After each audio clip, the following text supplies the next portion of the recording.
My friends, in this video today we have some footage that has only emerged about missions that were done in November. They contain heavy losses for the Russians, so if you cannot handle that kind of stuff, you can click away. Of course, I cannot show much because of YouTube rules, but I'll describe the footage to you and you can find it in Twitter if you search for it. Well, first of all, we'll begin with Avdiivka. This one is actually not old because it happened last night. Within the last 24 hours, this battle is fresh. Russians pushing from Krasnohorivka north to Avdiivka, and they're trying to occupy Stepove. Why? Because it is the first step in surrounding Avdiivka and cutting the Ukrainian logistical supply lines. Well, how did it go for them? As you can see, striking Avdiivka is a daily occurrence here. 4 armored personnel vehicles of the Russians crossed the field, out of which 2 were destroyed, and then also 10 orc KIAs. Ukrainians inflicted 10 KIAs upon the Russians, upon which other 30 retreated. Altogether, Russians attacked with 40 personnel, which is close to 4 squad or 1 platoon. 1/4 of it was sent to take a dirt nap and the rest retreated. That is a very usual outcome of Russians striking from north from Avdiivka. And just to illustrate to you, my friends, what are the conditions of weather and field and mud in Avdiivka, I'll fast forward this video for you. It's made on the Ukrainian side. This is the coke plant. You can see these towers right here. I'll show you exactly where it is. Let's zoom out. Boom, it's this one, Avdiivsky coke plant, just a little bit northwest from Avdiivka city. This one is the coke plant. Now we will see the roads. Boom, we see a car. A Mercedes it is, stuck in mud, and look at this mud, it's knee deep. It's even hard to walk on it, and this car is stuck good. He called for aid and the Ukrainian army showed up. First of all, they walk here to assess the situation, and then an American Humvee drives here to pull out the car. Of course, it saves the day and pulls the Merc out. But you can see what insane mud conditions there are. No infantry fighting vehicle in the world is safe from getting stuck into this kind of mud. You would need a special tracked amphibious vehicle for this, designed, for example, the German Panwagen, which is designed to go on marshland basically. This wouldn't get stuck, but everything else can get stuck in mud, whatever it is. French, American, Canadian, it'll get stuck. Now, my friends, I'll show you a clip which illustrates the view from the Russian side of attacking Avdiivka. We saw the Ukrainian side, they're getting stuck in mud. Well, this is the Russian side. Most of the troops are taking positions in the front line, and then there are some troops are getting ready to assault. Now, this is a comrade on the front filming through a broken building hole a convoy of armored personnel carriers of the Russians going for an assault. See, they're going right here, and there's about 4 of them. So he sees his comrades and waves them goodbye and shouts, say, "Good luck, my friends, good luck. Go and show them." And of course, then the convoy is quite long and they have some cope cages, of course. Then they cut onto the field, the convoy. And we all know what's on the field.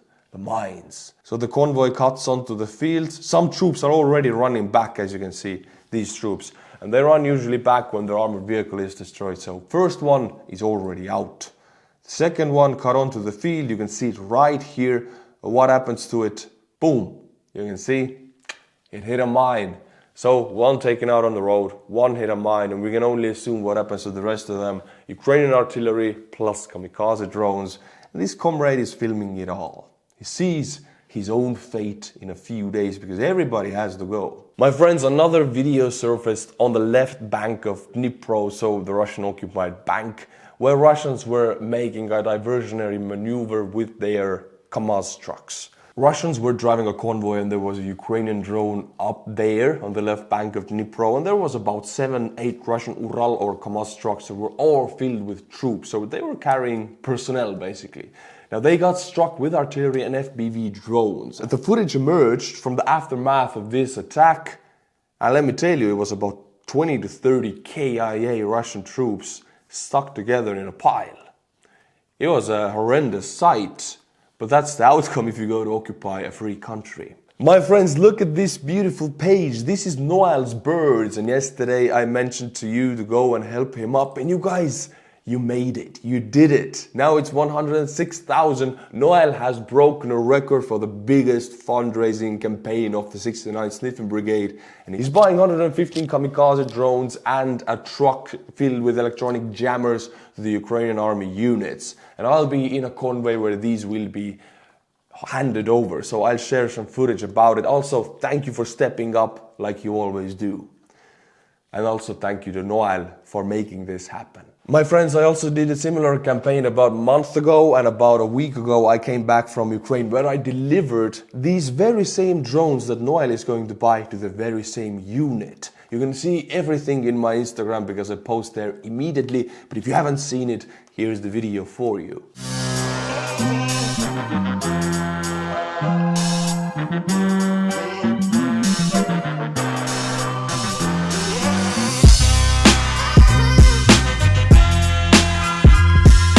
My friends, we are here, you did it. In front of me is standing 50 kamikaze drones, first-person view drones. These are the best and the newest drones Ukrainian military startup can produce. One of them costs 700 euros. And you guys have bought these drones to the best Ukrainian military unit, special forces unit there is. Their kill ratio with these drones is up to 50%, which is the highest. So you have directly influenced the outcome of this war.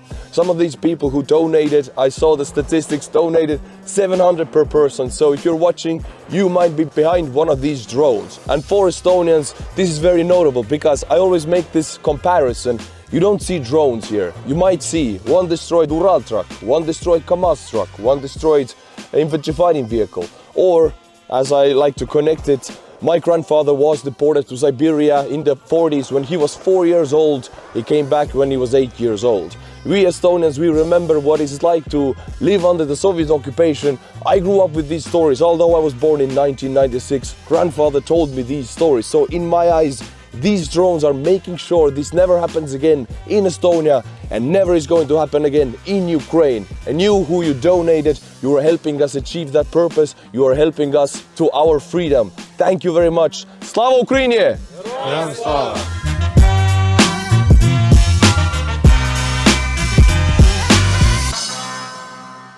Now, my friends, I'll read you a thread and it's very interesting. It comes from a Twitter user, Tatarigami, and he has his own OSINT team, and they're researching Russian secret lab or secret military bases which are now being rebuilt and revitalized after the fall of the Soviet Union because Putin has pumped almost every penny in Russia into military facilities.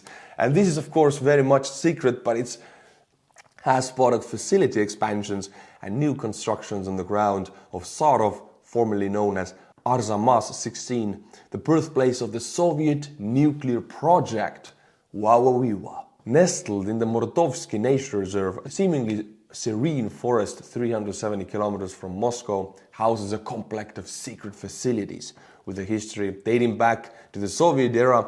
It played a pivotal role in the Soviet nuclear program and the production of nuke. We had them in Estonia and they still have them in Russia. It's a fairly Soviet-specific thing. But imagine Area 51s in US all over the place, requiring specific authorization for residency or visits. It hosts research and production facilities linked to the military-industrial complex, focusing on nuclear warhead development and related projects. Numerous facilities are situated within isolated and well-protected areas with multiple defense perimeters to deter unauthorized access. The imagery illustrates the compartmentalization of these facilities in south of Sarov. Of course, I have issue with the security of these things because Russia is incredibly big and they have countless military bases and facilities in Russia. And by the way, we see Ukrainian partisans are attacking or filming Russian military airfields or something similar. They always claim that there was no security. It was a huge, vast area of a military facility and there was nobody. There was not even a fence because usually it's surrounded by hundreds of miles or kilometers of forest, so you can just walk in. So if they actually have security here, this makes it an exception in Russia. Russian security detail is very bad at the military bases. In July 2020, construction of the new facility began, presumably completed by 2023. Its purpose remains unclear, and our team speculates that it might be linked to the UFL-2M high-energy laser project based on structural similarities, yet this is only an assumption. Another adjacent area has been cleared for some time, and initial signs of construction activity became noticeable around July 2022. By July 2023, a distinct construction process is evident, with the visible emergence of what seems to be the foundation for future buildings. So, big money come, big buildings come. Everything is about money. I mean, in Russia also, it's a capitalist country. It is. If you think otherwise, then no, Russia is a capitalist country. So money runs the things. Putin holds the money. Putin funnels it towards this military. And now, like in the Soviet, let's say 60s or 50s, where it was the building phase of the Soviet Union, not the stagnation of the ending phase, they're building again. There is limited public information about the construction and development of new projects within the restricted secret zone. However, given the overall importance and secrecy of the territory, we have good reasons to assume that this is not a mundane civilian construction. The construction site covers an area approximately 0.2 square kilometers, and based on Airbus imagery from the end of September, some progress has been made. A new sort of research facility built a few years ago accommodates the UFL-2M high-energy laser for nuclear research, production, simulating nuclear warhead detonation, and assessing the functionality of old warheads. Now, buildings like this in Russia right now in the past 1.5 years have a tendency to burst into flames spontaneously.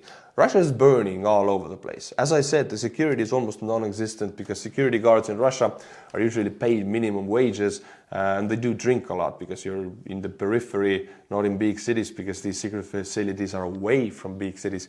And the security guards are local. They usually stand in their outpost and drink.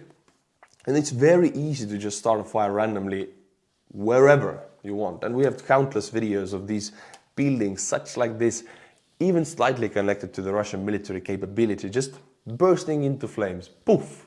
Gone. This substantial development in the Russian military-industrial complex demands further investigation, and we plan to provide a follow-up when we have more information. Thank you Tatarigami's team for doing this research, and you can see Tatarigami on the screen, and his Twitter account shares amazing threads. So if you want information like this, go and follow him. Now, my friends, Anton Gerashenko, or the advisory to Zelensky, has posted this analysis of the Russian losses in Ukraine compared to Soviet losses in Afghanistan and Russian losses in the Chechen wars. Also, what the West has done wrong. And I do agree with this analysis a lot, because Baltic states and Poland and Finland see Russia very differently than the Western European countries. There is a huge difference in how we see. I think the West still sees the illusion of Russia a little bit, and the Baltics are at least not anymore viewed as like clapping Pomeranians that we were viewed before, because we were right and we still are right, but the West has a lot to go to really see Russia as it is.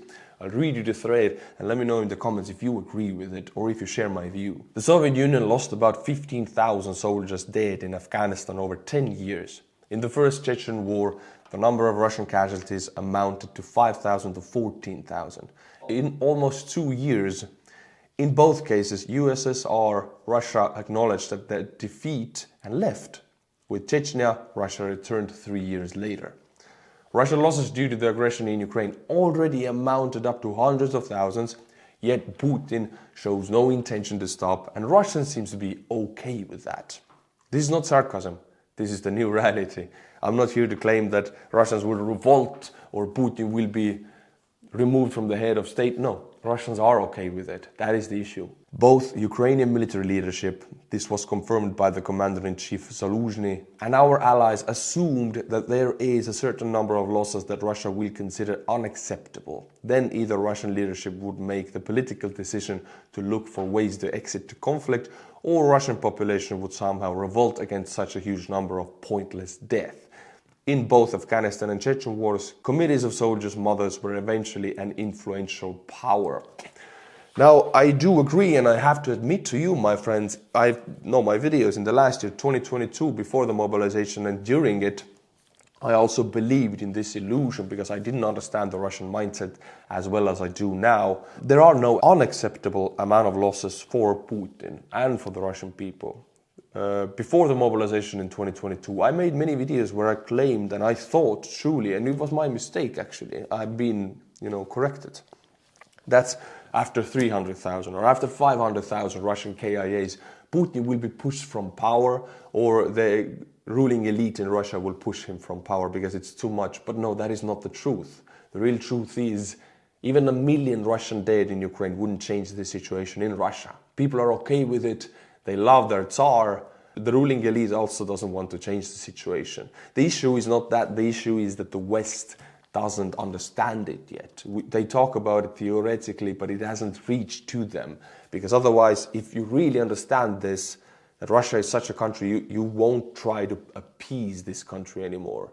You won't try to save face for Putin. Then you fully protect yourself. And the West has the capabilities, but they haven't given them to Ukraine yet because there is hesitancy. As we know now, these assumptions were wrong. The Kremlin regime has mostly mobilized and recruited men from the poorer parts of Russian society, where the value of human life is smaller than the chance to receive a free Lada car. Unfortunately, Putin has made a very successful campaign in just buying people from the poorer regions who really need money and cars and food for their family, and who are lesser educated, don't see the big picture. They're very easily manipulated because education makes a person very difficult to manipulate. Russian people from the rural areas have lesser education, some of them 5 classes in school only or 6, and they immediately go to work. These people are the ones who are going to fight in Ukraine for Putin. And their mothers get a free Lada car and some food. In the same logic, our Western allies also believed that Russian authorities would somehow be more pragmatic and rational. So their idea was to make the war too costly for Putin, with sanctions, for example, but at the same time not to threaten Putin and allow him to keep a good face. Making the war too costly assumes that there is a price after which the war is recognized as unprofitable, and the regime then would look for a way out. See, that is the West's biggest mistake. We projected onto Putin the same way we think in the collective West, that if some actions in any kind of country are too costly, you wouldn't do them because you have a capitalist way of thought. And you have a long way of thought in the future also. You think through your actions. If in 10 years it wouldn't benefit a country, you wouldn't probably do that decision in a free democratic country. But Russia is different. And the biggest mistake was to underestimate the enemy. Sun Tzu, The Art of War, it's the classics. The West underestimated Russia.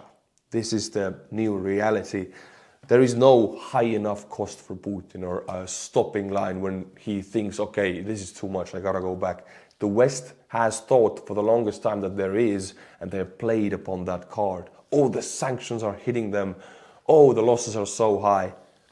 Well, the new reality is here. The West needs to rethink.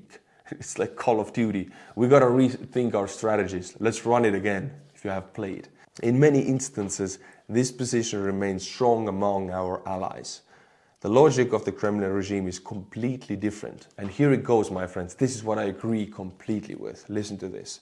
There is no acceptable or unacceptable price. There is only victory or defeat. The Kremlin has decided that winning the war is the only way out for the current regime to retain power and for the people at the top to stay alive and free. Thus, defeat in the war is a point of no return, and any price for victory is acceptable. I read that again. Any price for victory is acceptable. This is the reality right now, and I do admit here, even I fell into the trap of projecting my good Western democratic lifestyle and thought process onto Russians. That, okay, too much suffering is not okay, they will stand up against Putin. They won't. They love the suffering in a masochistic way. They love their Tsar. They want to bleed for their Tsar.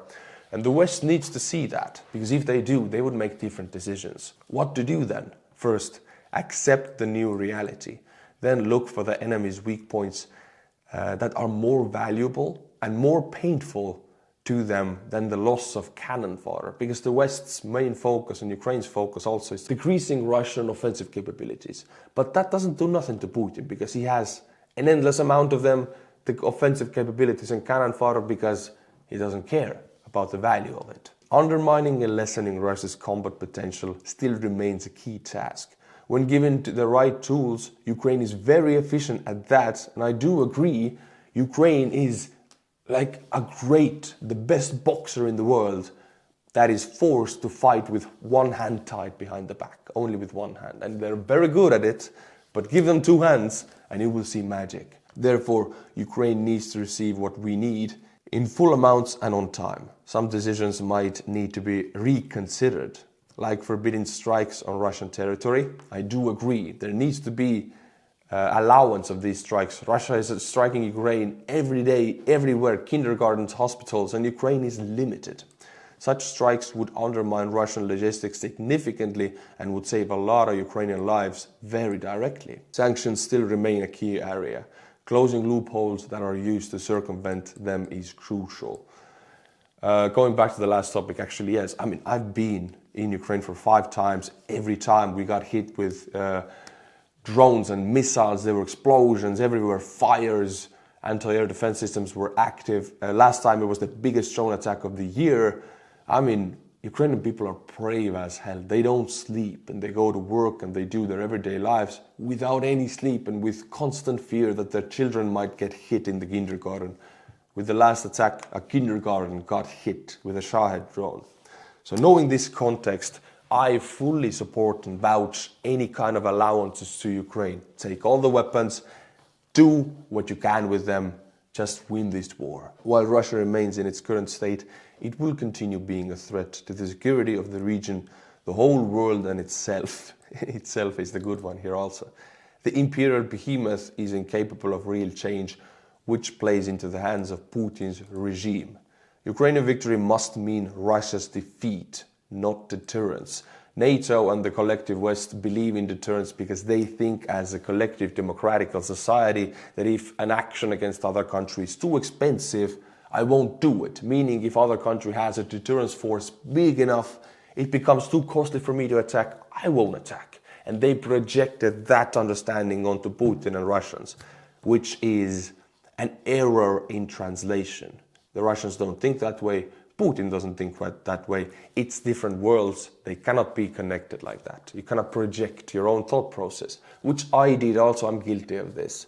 Now it's time to change, my friends. I have already understood this. I'm talking this to you. Perhaps you connect to it. I'm not forcing anybody, but giving you the possibility to see the new reality.